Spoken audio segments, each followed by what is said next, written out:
I am the Tofu Golem. Please enjoy the video.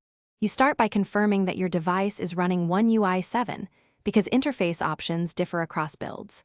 Once done, back up or screenshot your current home layout so you can restore if needed. Now open Settings and go straight to Home Screen or Display/Customization.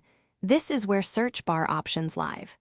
You do this because changing the search bar can alter widget and layout behavior, and the Settings menu exposes the toggle and design choices you need to modify.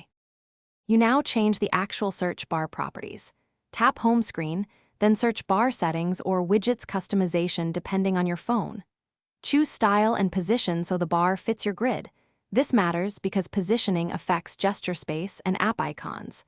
Make sure to set assistant integration or disable it if you prefer a plain search. Then fine-tune padding, transparency, and icon visibility and use the preview. That shows how layout and touch targets will respond in daily use. You finish by tapping Apply or Save, then return to the home screen to verify placement and behavior. Test a text search, voice activation, and any gestures to confirm responsiveness because subtle layout shifts can affect usability.